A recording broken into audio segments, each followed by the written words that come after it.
नमस्कार दोस्तों। आज इस वीडियो में हम लोग बात करने वाले हैं होम्योपैथी की सबसे दो टॉप रेमेडी के बारे में, जो कि बेसिकली सेक्सुअल कंप्लेंट्स के अंदर इस्तेमाल की जाती है। जिस मेडिसिन का नाम है एग्नस कैस्टस और दूसरा मेडिसिन का नाम है कैलाइडियम। तो बेसिकली आज हम लोग जानने वाले हैं कि कैलाइडियम और एग्नस कैस्टस के अंदर सिम्टम्स वाइज क्या क्या मेजर डिफरेंसेस है।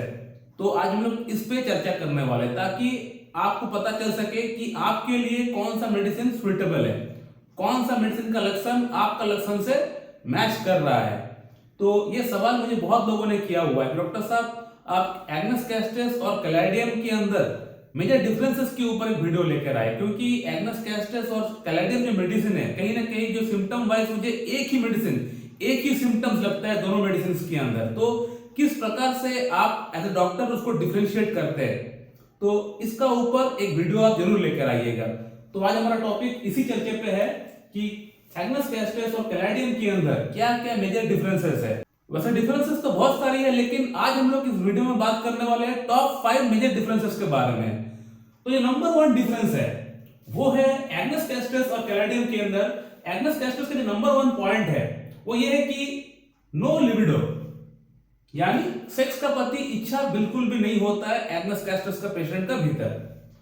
उसी जगह पे कैलाइडियम का नंबर 1 पॉइंट है फुल लिबिडो, यानी इसका है नो लिबिडो, इसका है फुल लिबिडो। यानी एग्नस कैस्टस का जो पेशेंट होता है उसका अंदर लिबिडो बिल्कुल भी नहीं होता है, लेकिन उसी जगह पे कैलाइडियम का जो पेशेंट होता है उसका अंदर लिबिडो फुल होता है, पूरा उसका मन में इच्छा होता है सेक्स के प्रति। लेकिन एग्नस कैस्टस का जो पेशेंट होता है उसका अंदर मन में सेक्स के प्रति कोई भी विचार, कोई भी इच्छा नहीं होता है। ये नंबर 1 पॉइंट है, नंबर 1 डिफरेंस है। नंबर 2 है no erection, no morning erection. ये एग्नस कैस्टस और कैलाइडियम की नंबर 2 पॉइंट है erection present with half sleep. यानी एग्नस कैस्टस का जो पेशेंट होता है यहां पे इरेक्शन बिल्कुल भी नहीं होता है। उसके सामने कोई बैठा हुआ है, कोई अगर फुल्ली नेकेड होकर भी कोई अगर उसके पास अगर आ जाए तो भी उसका अंदर कोई इरेक्शन नहीं होता है, ना कोई मॉर्निंग इरेक्शन होता है, क्योंकि इसका अंदर इच्छा भी तो नहीं होता है। नो लिबिडो, तो अगर इच्छा अगर नहीं होगा तो इरेक्शन कहां से आएगा। तो इसका अंदर इच्छा भी नहीं होता है और इरेक्शन भी नहीं होता है, ना मॉर्निंग इरेक्शन होता है, ना किसी को देखने से, किसी के साथ हग करने से, किसी के साथ कुछ बात करने से कोई वहां पे हलचल होता है। सिमिलरली नंबर 2 पॉइंट है कैलाइडियम का, उसका अंदर इरेक्शन आता है, इरेक्शन प्रेजेंट होता है, क्योंकि इसका अंदर इच्छा भी है, इच्छा भी होता है, तो इसलिए इरेक्शन भी थोड़ी बहुत आ जाता है। लेकिन वो इरेक्शन आता है मोस्ट प्रोबेबली हाफ स्लीप में या फिर अर्ध निद्रा की अवस्था में जब होता है पेशेंट, तब आता है।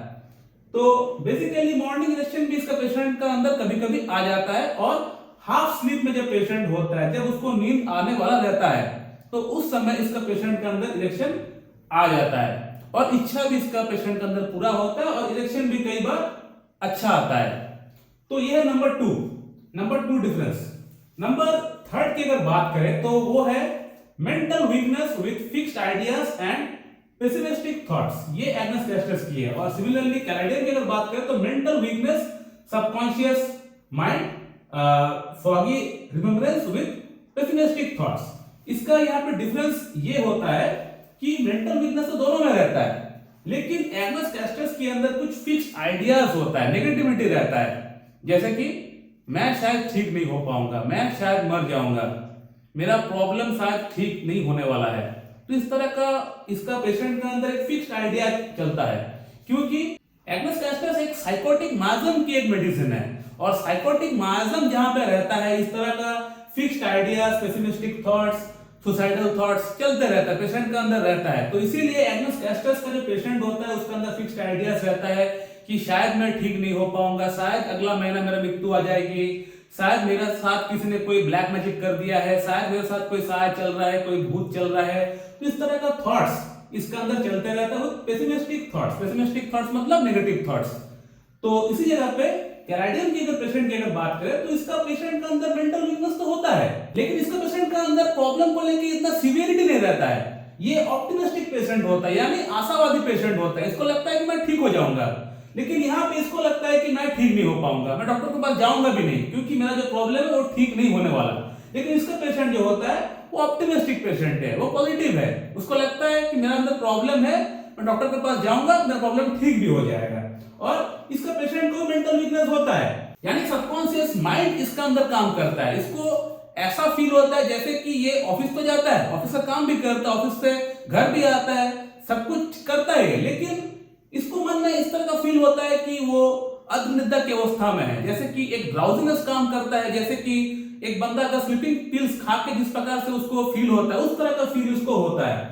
और याददाश्त बड़ा फॉगी हो जाता है, फॉगी रिमेम्बरेंस मैंने लिख के भी रखा है, यानी वो उसको अगर पूछेंगे कि आज सुबह आपने ऑफिस में गया था, ऑफिस में कौन कौन आया था, तो उसको याद नहीं रहेगा। आज सुबह का बात उसको याद नहीं है। पार्टी में गया था, पार्टी में कौन कौन आया था, क्या क्या वहां पे आइटम्स था, उसको पूछेंगे तो वो सोचने में लग जाएगा कि क्या क्या बना था, उसको याद नहीं रहेगा, यानी 1 घंटे के बाद वो भूल जाता है। तो इस तरह का फॉगी रिमेम्बरेंस, यानी धुंधला सा, हल्का सा उसको याद रहता है। हो सकता है वो 1 घंटा पहले की बात है, 1 घंटा पहले की इवेंट है, लेकिन उसको हल्का सा याद रहेगा, बड़ा धुंधला सा याद रहेगा, इसलिए मैंने लिखा है फॉगी रिमेम्बरेंस।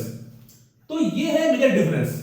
तो आप नंबर 4 की अगर बात करें तो एमएस कैरेक्टर्स के अंदर लिखा है relax shrink genitalia, feeling of icy cold and numbness. और कैराटिन की अगर बात करें तो relax but organ seems large, icy cold but sweating. अब यहां पे डिफरेंस क्या है, एमएस कैरेक्टर्स का जो पेशेंट होता है, यहां पे इसका जो जेनिटलिया होता है, बेसिकली टेस्टिस और पेनिस का जो बात हम कर रहे हैं, वहां बिल्कुल वो छोटा हो जाता है, श्रिंक हो जाता है, और वहां पे नमनेस हो जाता है, और वहां पे एक आइसी कोल्ड यानी ठंड, उसको टच करने पे उसको बिल्कुल आइसी कोल्ड जैसा उसको फील होता है एमएस कैरेक्टर्स का पेशेंट का अंदर। अब कैराटिन का जो पेशेंट होता है, यहां भी जो ऑर्गन होता है वो रिलैक्स रहता है, लेकिन इसका जो यहां पे ऑर्गन जो श्रिंक हो रहा था, यहां पे श्रिंक नहीं होता। यहां पे उसको ऑर्गन, उसको लगता है कि उसका जो ऑर्गन है, टेस्टिस जो है, जो पेनिस है, वो उसका साइज में वो बढ़ चुका है। मैं बोरिक मेडिकल का मैं पिक्चर यहाँ पे उठाकर डाल दूंगा, आप लोग देख सकते हैं, यहाँ पे लिखा हुआ है ऑर्गन सीम्स लार्ज, यानी इसको लगता है कि जो मेरा ऑर्गन है वो रिलैक्स तो है, लेकिन वो साइज में बढ़ चुका है। और आइसी कोल्ड यहाँ भी पाया जाता है, यहाँ भी आइसी कोल्ड है, यहाँ भी आइसी कोल्ड है, लेकिन यहाँ पे स्वेटिंग होता है, यहाँ पे स्वेटिंग नहीं होता है। इसका जननम में इसको पसीना आता है, यहाँ पे ऐसा कुछ नहीं होता है। तो ये कुछ डिफरेंसेस है जेनिटलिया की अगर बात करें तो इन 2 मेडिसिन के अंदर। 5th पॉइंट की अगर बात करें तो एमएस कैरेक्टर्स का जो पेशेंट होता है, इसका एपेटाइट बड़ा पोर होता है, यानी भूख इसको बिल्कुल भी नहीं लगता है, पानी का प्यास इसको बिल्कुल नहीं लगता है, और एसिडिक खाना यानी पिकल हो गया, अचार हो गया, इस तरह का खाना इसको, और जहां पे मेटालिक टेस्ट है, कॉफी, इस तरह का जो खाना है उसको खाना पीना इसको अच्छा लगता है। और सिमिलरली कैराटिन की अगर बात करें तो कैराटिन के अंदर रेवनस एपेटाइट अगर ना भी है तो कम से कम इसको भूख लगता है। यहां पे तो भूख लगता ही नहीं है, लेकिन इसका पेशेंट को कम से कम भूख लगता है, भले रेवनस ना हो, लेकिन भूख इसको कम से कम लगता है। और इसका पेशेंट का अंदर एक बुरी आदत होता है, उसको लिकर पीने की, अल्कोहल पीने की उसको आदत होता है, साथ ही साथ टबैको इस्तेमाल करने की भी कैराटिन का पेशेंट का अंदर आदत होता है, जो कि एमएस कैरेक्टर्स का पेशेंट का अंदर नहीं होता है। उल्टा इसका पेशेंट ये सोचता है कि मेरा अंदर यौन समस्या क्यों उत्पन्न हुआ, मैं तो आज तक सिगरेट को हाथ नहीं लगाया, शराब को हाथ नहीं लगाया, जबकि जो मेरा जो दोस्त है वो सिगरेट पीता है, शराब पीता है, उसको कोई प्रॉब्लम नहीं, लेकिन मुझे कैसे प्रॉब्लम हो गया, इसका पेशेंट ये सोचता है। तो ये कुछ है मेजर 5 डिफरेंसेस। इन 5 डिफरेंसेस को छोड़ के और बहुत सारे डिफरेंसेस है, लेकिन इस तरह से आप, ये मेजर 5 डिफरेंसेस है दोस्तों, इस तरह से ये डिफरेंसेस की आधार पे आप अपने आप को डिफरेंशिएट कर सकते हैं।